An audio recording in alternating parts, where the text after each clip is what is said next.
नमस्कार, good morning family. Shri Swami Samarth. सकाळचे वाजलेत 6:15. मी पोचली आहे कामावर आणि आज तुम्हाला दाखवते कामावर मी काय काय बनवणार आहे. तर तुम्हाला तर माहिती आहे मी स्वयंपाकाचं काम करते आणि ह्याच बिल्डिंगमध्ये मी कामाला येते.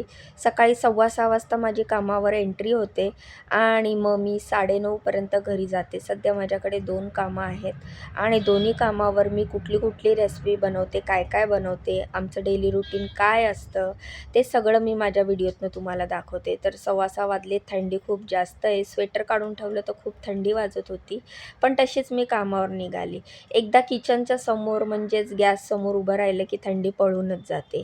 तर लिफ्टच्या बाहेर आली, दरवाजाची बेल वाजवली आणि चला आता तुम्हाला दाखवते की मी इकडे काय बनवते. तर पहिल्या घरी मी पोचलेली आहे आणि पहिल्या घरात आता आज मी काय बनवते ते तुम्हाला दाखवणार आहे. चला मग सुरुवात करूया, श्री गणेशा करूया कामाला.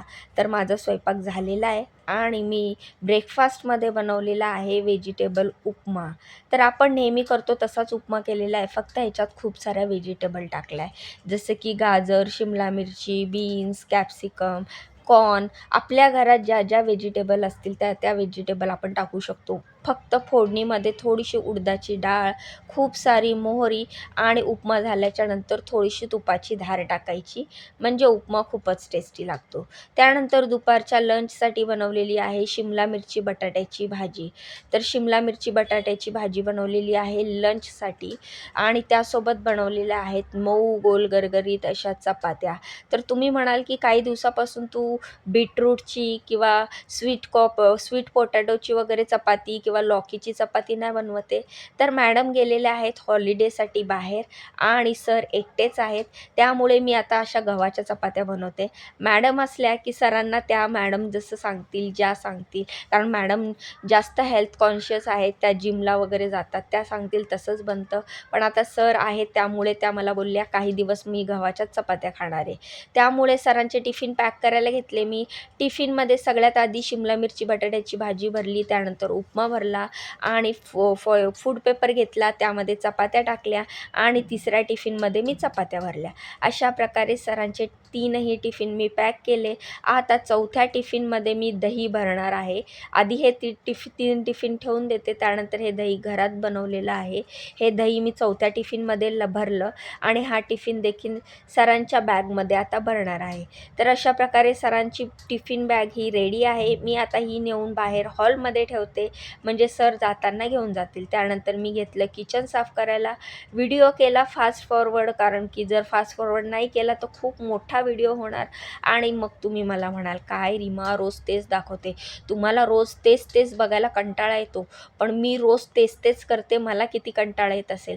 आम्हाला ना सुट्ट्या असतात, ना हॉलिडे असतात, ना वीकेंड्स असतात, ना मंथ एंड असतात, काही नसतात. आम्हाला सुट्ट्या नसतात. आम्हाला रोज कामावर यायला लागतं आणि रोज तेच काम करावं लागतं. आम्हाला रोज तीच रेसिपी बनवावी लागते जी तुम्ही सांगता. तर फायनली किचन गॅस सगळा क्लीन झाला. टोडूला अंडं दिलं आणि मी पर्स उचलली आणि मी निघाले दुसऱ्या कामावर. बटणं बंद केली, खिडकी बंद केली, गॅस व्यवस्थित बंद केला, सगळं किचन वगैरे क्लीन करून मी निघाली दुसऱ्या कामावर. तर मंडळी विषय तोच आहे की आम्हाला ना सुट्ट्या नसतात, आमच्या आयुष्यात काही वेगळं नसतं. रोज पहाटे सकाळी उठायचं आहे म्हणजे उठायचं आहे.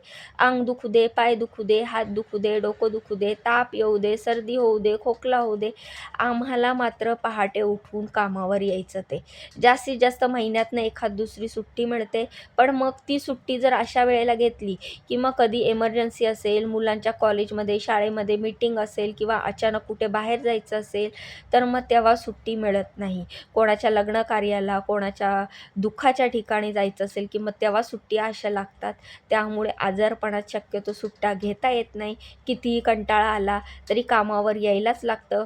कंटाळा आला म्हणून सुट्ट्या घेता येत नाही. फायनली दुसऱ्या कामावर पोचली. चला मग तुम्हाला दाखवते इकडे मी काय बनवते. तर असेच मला खूप खूप सपोर्ट करत जावा. व्हिडिओला लाईक करा, चॅनलला सबस्क्राईब करा. लाईक सबस्क्राईब फ्री आहे. दरवाजात पडलेला न्यूजपेपर उचलला, आतमध्ये एंट्री केली आणि मटकी बटाट्याची मस्तपैकी रसभाजी केली. मटकी बटाट्याची भाजी केल्यानंतर चपात्या बनवल्या. चपाती भाजी रेडी झालेली आहे. त्यानंतर एक थालीपीठ बनवलं. आता थालीपीठ कसं बनवलं, तर काल पिठलं जे बनवलं होतं ना, ते पिठलं थोडंसं 1 वाटी पिठलं उरलं होतं. त्यात थोडं ज्वारी, थोडं बाजरी, थोडं तांदूळ, थोडी नाचणी, थोडं गव्हाचं पीठ असं थोडं पीठ टाकलं आणि तो एक मस्त मिक्स सगळ्या मल्टीग्रेन आट्याचं थालीपीठ बनवलं. बरं एवढं बनवून पण स्वयंपाक झाला नव्हता बरं. व्हेज पुलाव पण बनवला. गाजर, फ्लॉवर, वटाणा, जेवढ्या बीन्स, कॅप्सिकम, कांदा, टोमॅटो ज्या भाज्या घरात होत्या त्या सगळ्या भाज्या टाकल्या आणि मस्त असा टेस्टी, हेल्दी असा व्हेज पुलाव बनवला. तर आज एवढा सारा स्वयंपाक होता इकडे. आणि मंडळी तुम्हाला तर माहिती आहे स्वयंपाक जेवढा जास्त भांड्यांचा ढीग तेवढाच जास्त.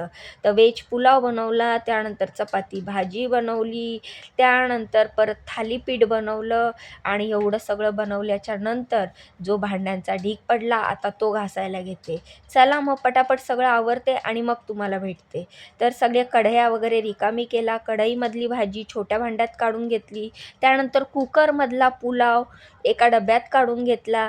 त्यानंतर चपात्या काढून घेतल्या डब्यामध्ये, थालीपीठ ठेवलं एका डब्यामध्ये आणि अशा प्रकारे सगळं जेवण मी ट्रान्सफर केलं छोट्या-छोट्या भांड्यामध्ये, जेणेकरून सगळे भांडी, कढया, कुकर रिकामी झाले आणि सगळ्या भांड्यांचा ढीग घासला.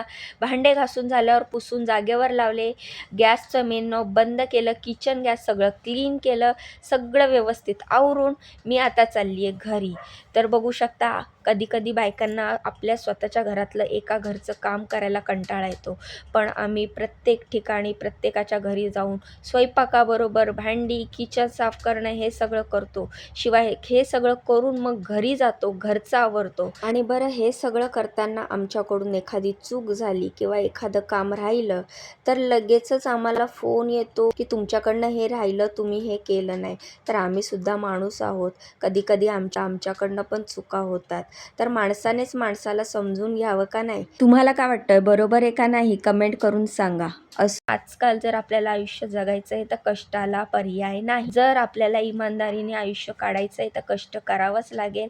कष्टाशिवाय येणारा पैसा कधीच पुरत नसतो आणि तो आपल्याला फलदायी सुद्धा नसतो.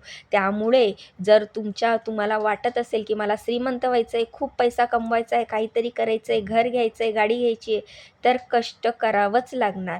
इमानदारीने कष्ट केल्यावर आपल्याला फळ नक्कीच भेटतं. ID कार्ड घेतली वॉचमन भाऊंकडनं आणि आता मी निघाली आहे घरी. ID कार्ड काढलं म्हणजेच ID कार्ड घेतलं आणि मी आता खाली उतरली आहे बाहेर. मस्त कोवळं ऊन पडलं होतं आणि मी आता चाललेली आहे घरी. घरी गेल्यावर घरची ड्युटी सुरू. तर माझी धन्नो इथे पार्क केलेली आहे. आता धन्नोला स्टार्ट करणार आणि मी जाणार घरी. तुम्ही मात्र जाण्याआधी व्हिडिओला लाईक करा, चॅनलला सबस्क्राईब करा, मला खूप सपोर्ट करा. मला तुमच्या सपोर्टची खूप गरज आहे. तर भेटूया उद्याच्या नवीन व्हिडिओत. तोपर्यंत बाय आणि श्री स्वामी समर्थ.